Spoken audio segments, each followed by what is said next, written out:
سلام دوستان. امروز درباره سه پرینسیپی اساسی موفقیت در یوتیوب گپ میزنیم. یعنی سه پرینسیپ عموما همون چی کارو رو کردن در کار که کانال شما رشد یابد و подписчикای شما زیاد شود. در اینجا پرینسیپ ها زیادن، لیکن حاضر در این ویدیو در باره سه تاش گپ میزنیم و در باره دیگرهایش در آینده ویدیوها حتما پوره معلومات و دقیق شما میگیرید. برای همین به کانال ابونه شوید و کلاکلچیک رو هم زیر کنید، چون که ویدیوهای آینده هم بسیار ویدیوهای مفید و فایده‌آور می باشد. و اینک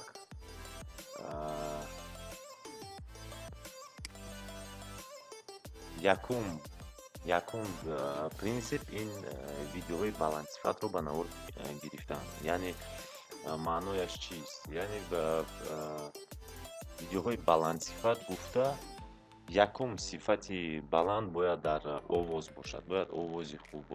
آواز یعنی میگویند که ویدیو اگر خودش هم یعنی صفتی ویدیو صفتی نوار کمتر اگر بگویم پست باشد و لیکن صفتی آواز یعنی شنونده چه خیلی میشنود اگر بلند باشد، این ویدیو ممکن این ویدیو رو آدمان تماشا کنن. لیکن اگر صفتی آواز پست باشد و صفتی نوار بلند باشد، این کمتر نادرست میباشد. برای همین ویدیوهای بلند صفت این یعنی یک سناریو داشته باشد، یک ایده داشته باشد. مثلا من همین ایده همین ویدیو این به شما یاردم کردم و همین یک ایده کلانش به شما مفید باشد که کانال هایتان پیش رود. همین خیلی ویدیوهای بلند صفت رو باید شما بنامور گیرید.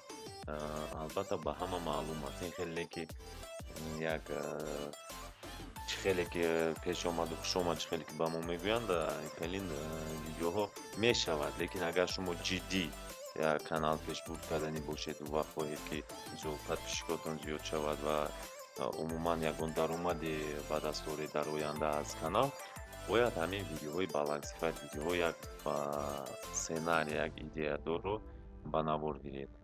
و دوم این اپتیمیزاسیون درست. اپتیمیزاسیون خودش چی رو میگویند؟ اپتیمیزاسیون این سئو گفتنی در عموما در سایت سازی و یک چیز است. سئو اپتیمیزاسیون این یعنی همون اپیسانیای ویدیو، سرلوحه، مانا یگان نوشته هایی که در تگ ویدیو در سرلوحه که مثلا ویدیو شما درباره یگان شهر باشد، مثلا شهری دوشنبه، در اونجا همون اپتیمیزاسیونش باید همون اپیسانیش با یک ابزاط کلام باید باشد. یک درباره دوشنبه، درباره همین ویدیو سرلوحه‌اش باید همین نام دوشنبه باشد، در اپیسانیش هم با نام همین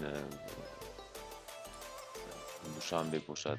یعنی با علاقه با نوشتجات هایی که در سلام داریم این رو اپتیمیزاسیون میکنید، چون که وقتی که مثلا یکون که دوشنبه می نویسد در پویسک یعنی در همون یوتیوب، وقتی که ویدیو شما اپتیمیزاسیون درست است در همین ویدیو شما رو در همون یکم صفحه نشان میدهد، نباشد در اون صفحه های آخر نشان میدهد که تا اون صفحه های هیچ کس دیگر نمیکوبند ویدیو رو. برای همین این اپتیمیزاسیون درست هم خیلی مهم است. و سیوم پرینسیپ این منتظمی برآمد ویدیو. یعنی منتظمی برآمد ویدیو این خودش چیست؟ بسیار کانال ها، حتی من کانالی من هم در این از همین پرینسیپ فخر کردن نمیتونم، چون که در یک ماه یک بار ویدیو میبراید، اما باید خیلی که با زبان روسی و مینیموم یعنی کمتر باید در یک هفته یک ویدیو براید، چون که هر هفته این خیلی نیست که یک هفته همین روز مقصد شما ویدیو برآوردید، ویدیوی آینده رو یک 2 ماه پس، 3 ماه پس یا که 10 روز پس یا که نه، هر هفته کمش. و عموما дар як ҳафта 2 борам агар видео бароред, ин боз хубтар мешавад. Лекин дар ҳар ҳафта як бор, агар ҳатто дар 2 ҳафта ҳам як бор бароред, чӣ хеле ки мегӯянд, хел перерифҳо, яъне як видео 2 рӯз пас, як видео 10 рӯз пас, дигар видео 3 моҳ пас, ин хатост. Барои ҳамин мунтазамии баромади видеоро дуруст кардан дар кор, чунки ҳамун алгоритмои ютубам фаҳмад, ки ҳамин канал канали зинда ҳаст, ҳамин каналро касе пеш мебарад ва дар видеоҳои рекомендоване, дар вақте ки ягон кас дар бораи ҳамун чизе ки шумо чӣ мекунед, мебароред, вақте ки мекобанд, ҳамин канали шуморо пешниҳод кунад, чун канали фаъол, яъне чун канале ки мисол кор мекунад бо канал.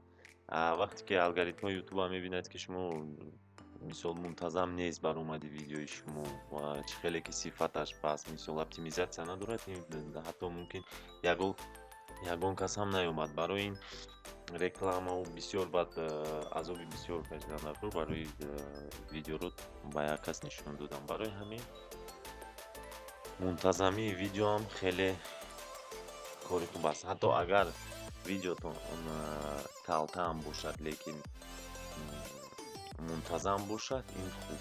Барои ҳамин бародаро, ҳамин яке аз принсипи асосии канали ютуб ин мунтазамии видео аст. Бояд кӯшиш кунед, ки ҳамин принсипҳоро дуруст пеш баред. Ва инак ин буд имрӯза видео. Барои ҳамин то наворҳои дигар шумо ба канал обуна шавед, колокольчикро зер кунед. Дар видеоҳои дигар пурра ва аллакай ҳозир канал пурра бояд фаъолият кунад, чунки перерифҳо калони бад аст. Ин чӣ хеле ки ҳозир гуфта баромадем, яке аз принсипҳои асосиро хато карда истодаем, лекин дар оянда бисёр наворҳои хуб дар бораи чӣ хеле ба навор гирифтан бо телефон пеш бурдан, бо умуман дар бораи ютуб, мумкин дар бораи инстаграм бояд видеоҳои нақш шавад. Барои ҳамин то наворҳои дигар дӯстон ба канал подписатсия кунед ва шуморо дар наворҳои дигар интизорем. Комментария, лайкро аз ёд набаред. Дар комментария ҳамаи фикрҳоятонро нависед ва ба фикри шумо бо чӣ хел принсипҳои асосӣ аст, онро ҳам дар комментария нависед, чунки вақте ки як аз дигар мехонад, бо чанд принсипе ки умуман чанд қадар зиёд ягон қоидаву қонуну ояшро риоя кунед, ҳамон қадар шанс ба муваффақият бисёр мешавад. То наворҳои дигар дӯстон, обод бошед.